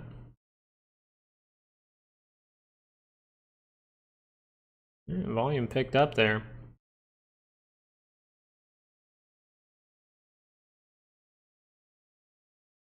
Yeah, I'll let you know. I'll let you guys know if I ate a Japanese egg sandwich there. Just joining, what's the tea? Well, the tea is that today, at least from our video last night and my assessment of stocks last night, I think today was a very, very important day, and that's what we've said all morning. Today is a very important day for the technicals. If these things don't curl down today, that means the most likely thing is the Qs are going to go to that high and we're just getting a correction. But that's why we have the poll up today, because if we're going to see the dramatic things happen today, we were talking about this before we saw dramatic things, if it's going to happen today, we kind of have the opportunity to say, hey, this is a higher probability of being a major top at this point, and now we could maybe start some kind of bear market. And then we'll see if things base out. We're always following the signals. We can always change that going forward, right? You don't want to be stuck in a loop of like, this has to be bullish for forever. That's exactly what market makers and stuff want you to think, right? So you want to be like, okay, now we're going through a period of time where I could experience a bigger pullback, or because we made a lower high on the Qs, this could be the start of some kind of crash, maybe in the form of a bear market. That's all we're thinking about. And then if things curl up, then it's not going to be the crash moment. But look at this trade. It's fantastic so far. So we're just waiting to see if things can confirm down lower. Big sign that we're going to see volatility come back in. You need that 2 hour to cross up. Starting to fade a little bit, but I think in the next 2 hours, that's going to be important. I'm sorry, what was it, Lucas? Do you think lower high by end of day? Lucas, do you think the SPY will close the 580 open gap today or this week sometime? A lot of the time you do not. So I would just say this. Oh, you mean today? Oh, you mean this one today? Really depends. I mean, as of right now, it's like our daily expected move is above it, and it looks like the SPY wants to hold up at it. Look at the daily expected move. Look where we reacted to. Look where we're getting a wick. So what you could say for the day is, why don't you look at it this way? If we were going to make a cup and handle, wouldn't it be right here? If we were going to cup, see a 5-minute handle and drop again, wouldn't it be right there? So if we make a 5-minute handle and then continue this price action, right, we're kind of looking like this. Well, if we're going to do this and then see that curl down again, right, we curl up, curl back down. Okay, then we're probably going to go fill that gap. That's what it seems like. But I don't want to be in the habit of just like, is it going to hit there? Can I figure out a way to manipulate it into getting there in my charting in some way? No, I just want to say I'm more paying attention to not where it could get, but when it reverses, because that's what's going to hurt me, right? Because if I'm sitting there going, hey, this can get to this gap, this can get to this gap because of this, right? I'll make up something in my mind or something. I mean, I know it's there, but you never want to like say this is how it exactly has to play out. I want to be like, oh yeah, it's going to get here, it's going to get here. Well, if it just takes a 15-minute right here, where is it? Positive, right?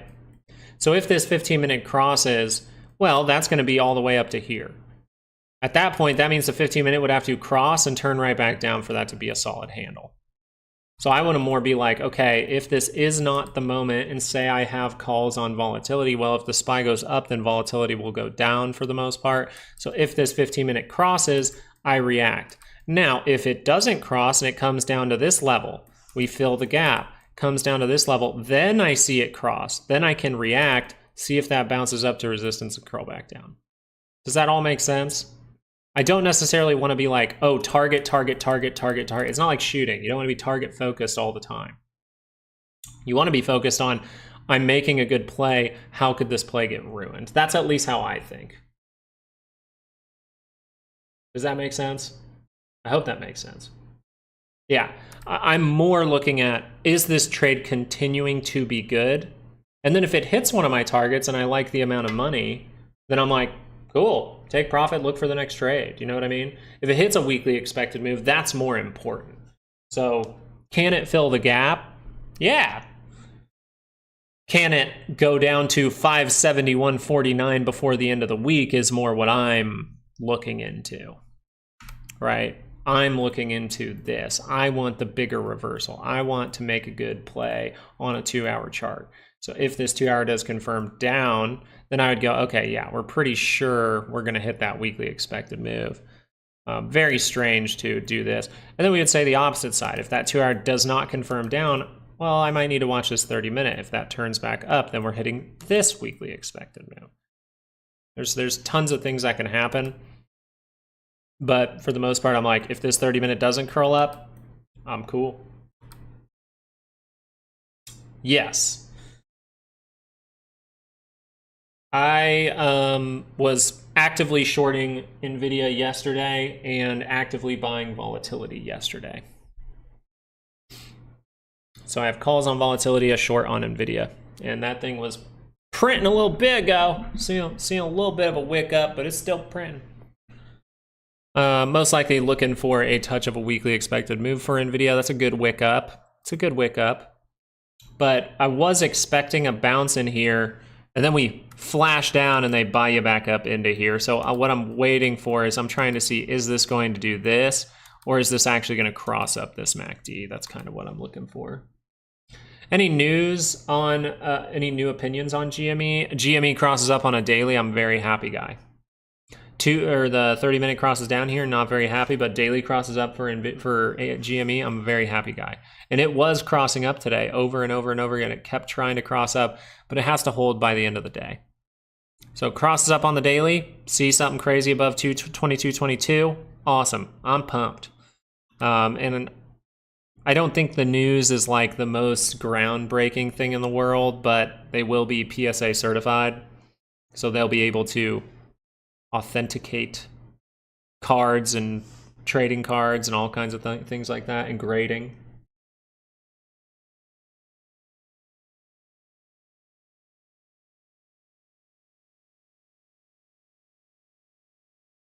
Vital, I see you.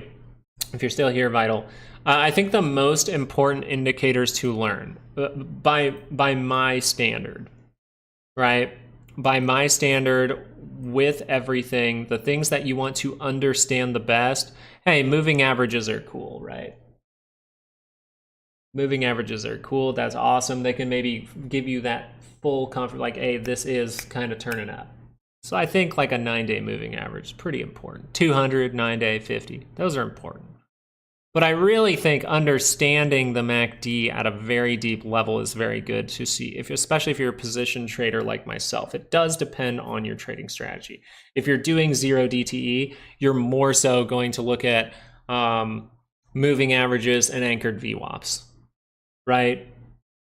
But I don't like doing that. I don't like day trading.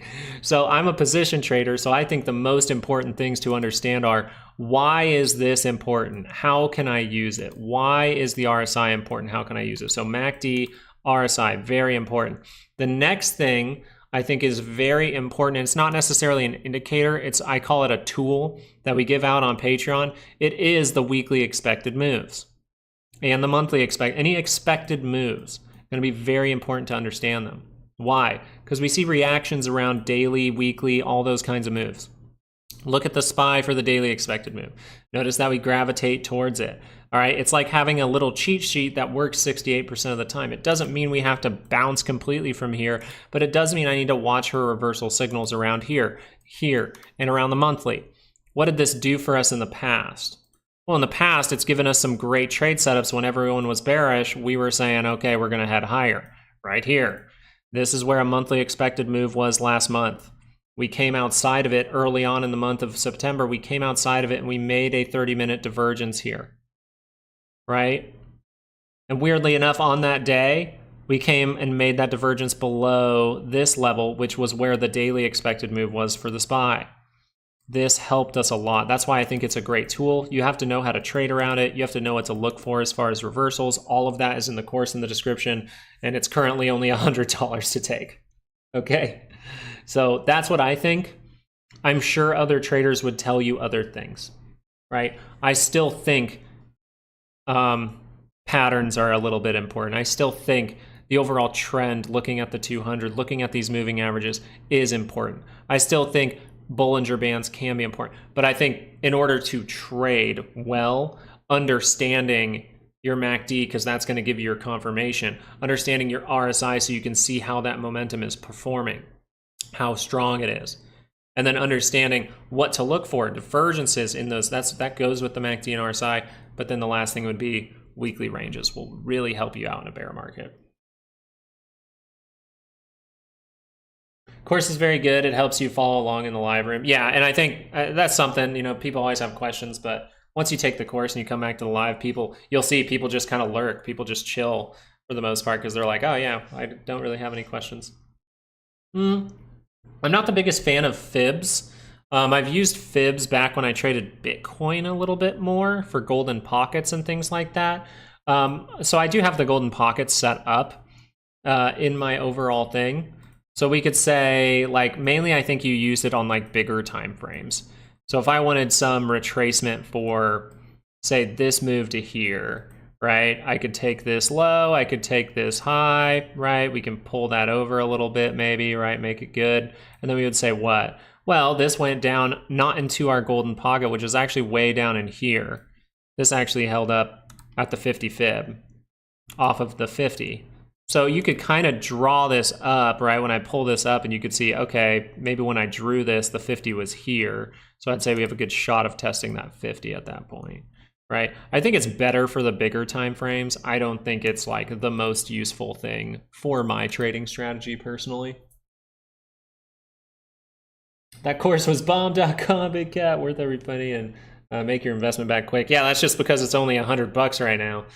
But I think you said you made like 4 times or something what it was worth. So yeah, guys, I would get the course while it lasts. I'm going to try my best to just leave it up. My dad keeps bugging me about it because, he's a kind of a boomer. So he just wants me to charge a bunch of people more money. And I'm like, that's not really what I'm trying to do. But eventually the price will go up. So just get it while it lasts. All right. Get it while it's 90% off because I'm sick of my dad bugging me.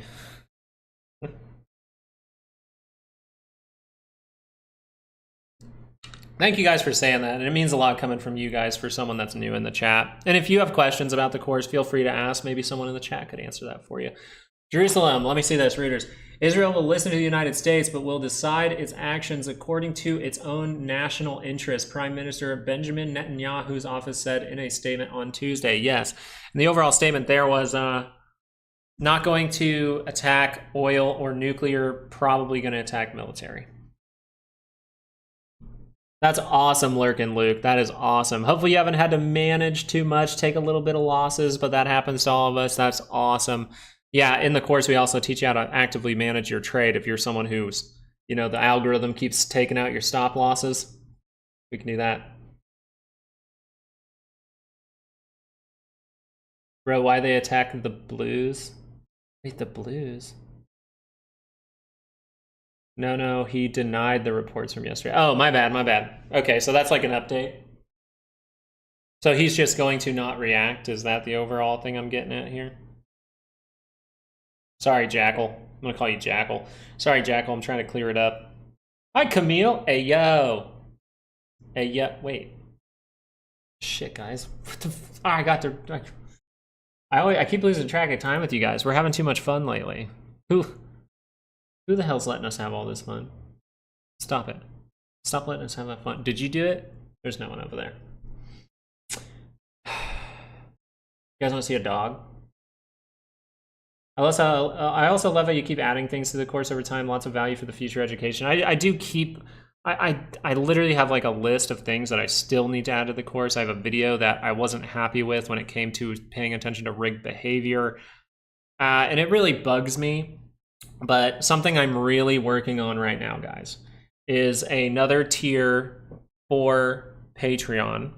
What I'm really working on is I want to do live videos for Patreon members on Patreon for the close or near the close, for that closing hour every single day. I want to do that because then if you're a Patreon member, you already have the weekly expected moves. I can have the weekly expected moves on my chart when I'm live. And I can tell you right now, I like having weekly expected moves on all my charts that I pay attention to for the week. And so like clicking over to this computer all the time, trying to read chat, it's a lot, but sign me up for that. Yeah, we're going to do that. I think we're going to do that. I just have to set it up. I'm giving my wife a little activity, so we will have a supporter side to the live videos soon, which will get you access to. She's an artist. She actually was an artist in New York for a while. She is going to make emotes That is like a funny bull, a funny bear, a crying bull for when the bulls are suffering and the bears are suffering. I thought that was fun. So it gives her something fun to do, because taking care of a baby all the time makes you go crazy. I'm telling you right now. So it'll be fun for her. Yeah, we're gonna do that for Patreon. Patreon only. It will be another tier, but it won't be. I won't, charge it $20 or something like that. That'd be crazy. Just enough to where I can make it worth a little bit of my time, right? Because I do have other stuff that goes on throughout the day. So I had to really work it out with my wife for the last few days to be like, can I do this? Is this possible? And then I had to work it out with some of the places I'm marketing for. I had to be like, can I do this? That was more dealing with myself. But thoughts on BRICS coming on the 22nd. So I haven't researched into it enough, but I've researched it into enough to know that all these countries came together. They're trying to make their own thing, right? They're trying to kind of take out the dollar. Is that correct?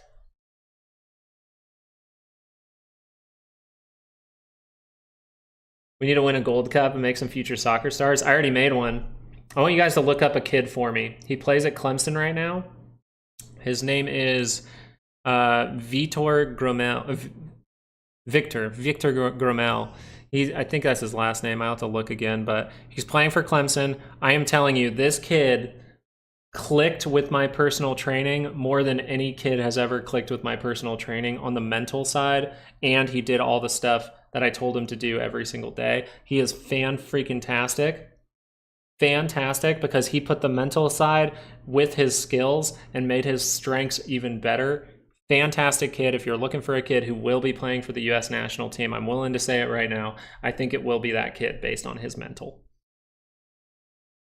How do you determine a good long-term stock? I'm waiting. The problem with trying to find a long-term stock, yeah, just look up the Clemson one and look for Victor. I don't remember what number he is, but he's a freshman right now. He got picked up from Kansas, right? He's a fantastic, he got player of the year in Kansas. He got top goal scorer or something like that in Kansas. He was great. I'm pretty sure they won a state championship. He is the definition of what I wish I had someone telling me was what I know now. So I told him all those things. And the main thing I told him was, and you guys could take this into consideration too. This isn't just for some soccer speech, okay? This is for everyone. Something that I've learned studying a lot of psychology and looking back on things that I've done. I almost became a pro soccer player. I had my own app. I had all these things. The one thing you have to do is decide. Decide what you're going to do. Decide. Just decide. That's it.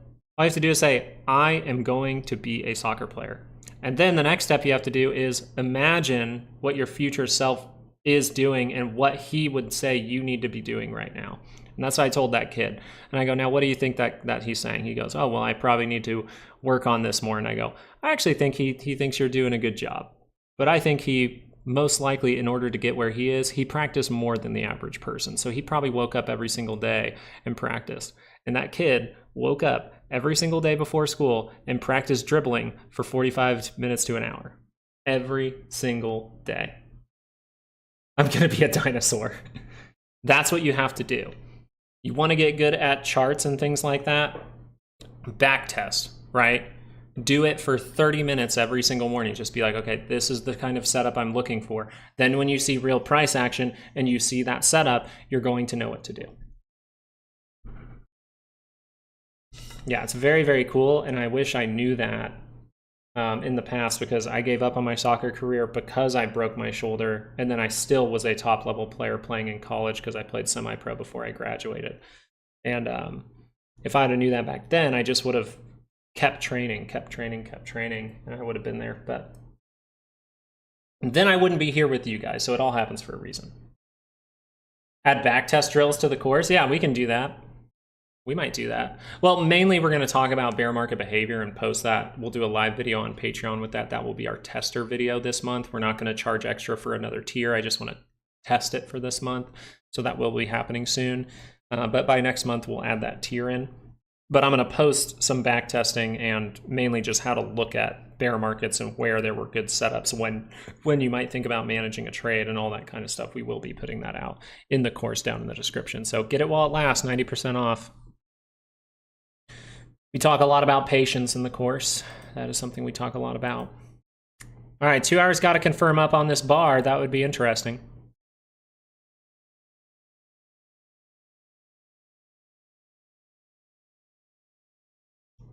I like it, Sean. So, yeah.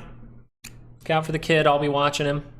I told his dad, I said if he ever has any questions, ever has anything he needs, he's ever stressed out, going through a little funk or something, let him hit me up. Because I've been through those too. Nothing's harder than I was supposed to get scouted by, I think, New York City FC and the Red Bulls the next day, and I dislocated my shoulder the day before in practice because my teammate got mad at me for stealing a ball. So nothing will hurt more than that. I was depressed for months. Alrighty. Now we did get this reaction. We are ending up staying in these moves right now. Something I'll be paying attention to just in the shorter time frame. I think it's fun. Let's look at this 5 minute. Right now we can tell the structure from this 5 minute with this little bit of bouncing we got going on here. We just want to see if it holds some flagging. All right, we want to see if it looks like this. It doesn't have to be perfect, but if it looks pretty like this the entire time, right, we get reactions up, we do this. Well, we're building liquidity right here. I want you to understand that. So in shorter time frames, you can see a reaction up and then see if we do something like this. We use that liquidity, kind of grab it and then head lower, or we break down. It can look the other way, right? We can do this type of move where we go up like this, come down, and then we use that liquidity to head lower, right? We kind of react a little bit into that area. So that's something I'll be watching in the near price action, but just seeing if it holds some flagging.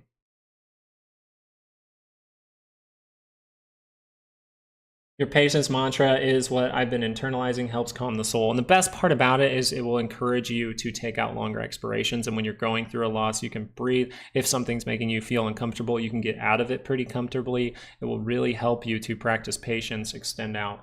I like, personally, bigger expirations for that reason. You won't make insane amounts of money, but that's not what you're trying to do. You're trying to get rich. Let's just be honest. You're trading stocks. If you're trading options and things like that, you're probably trying to get a little richer than you are right now. So if you want to get rich, the fastest way, slow way.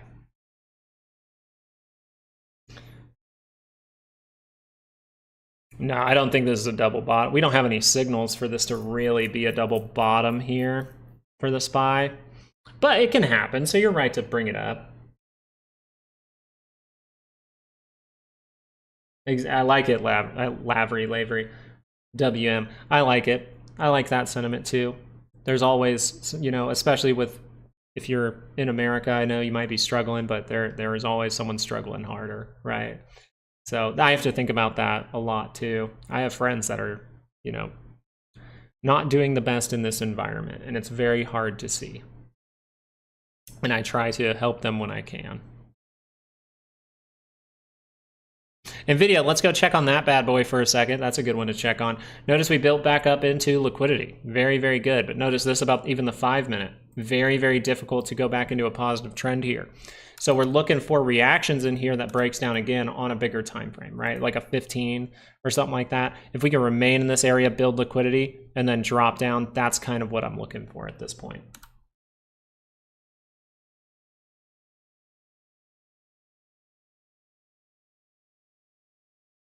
What do I think the Dow will do? Let's go check on it. I haven't looked at it for just a little bit, and I got to hop off very, very soon.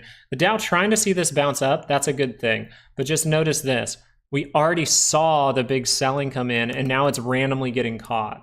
That could be some people taken off guard, market makers taken off guard by this. So if this 15-minute curls up, it says, yes, I can go higher, all right? I do have expected moves for DIA down in the Patreon link in the description if you need some weekly expected moves for the Dow.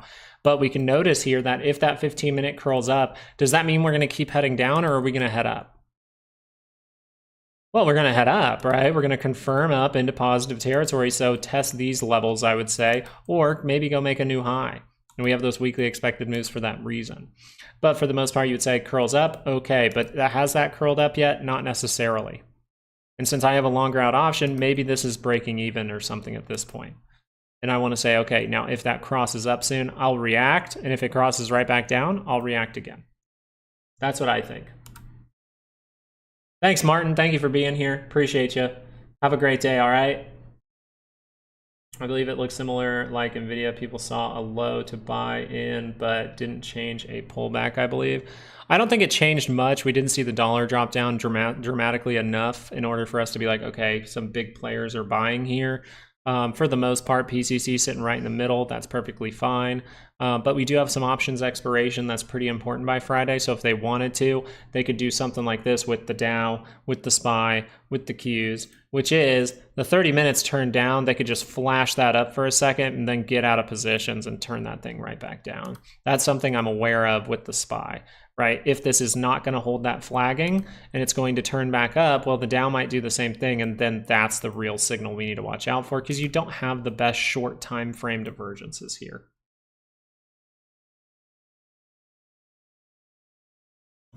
I like it, Sean. I like it. Yeah, guys, I'm sorry, but I probably should hop off. I did go longer than I could today, so I will be hopping off, but pay attention to tonight's YouTube video. We have a lot that needs to develop today, okay? See if that's still flagging, right? See if we're curling up on stuff, so we need to manage our risk, because this might mean, hey, we're in the right time zone, but it's not the perfect time, and this could just curl up one more time, and then we see something bad, because we don't necessarily have reversals on the 30-minute. But if these keep going down, if we see volatility turn up on a 2-hour chart here, hasn't done it yet, we still can go make another little divergence down here, okay? So we want to see if these things are confirming on the bigger time frames, then we could say, okay, it's adding up to over the next few weeks, even after options expiration, we will be seeing some downside. But if we're going to see one more rig to move up, all right, then we need to pay attention if those short time frames are turning up first. All right. Thank you guys so much. I really do appreciate it. I will be putting out that YouTube video later today. And we'll be me and my wife are still working on doing those closing streams, right? Doing the closing streams for Patreon members, where we will be talking about some bear market behavior.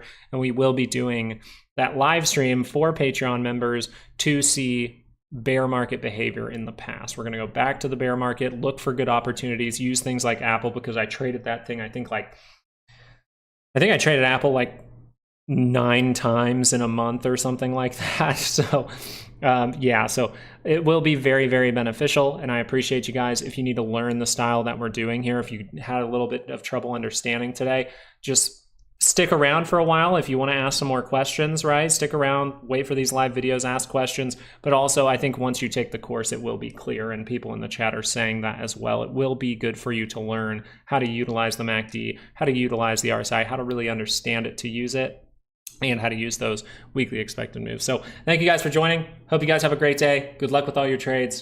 Peace. When am I back again? I'll be back again tomorrow morning for the live show and tonight on YouTube. So turn those notifications on if you want to see my YouTube videos, because last night we said today is the important day. And then now tonight we're going to say TSM is going to be the next most important thing. All right. TSM is going to be the most important earnings in my book for this week. So thank you guys again. Hope you guys have a good day. Peace. Good little 30-minute rejection divergence for volatility, huh? Peace out.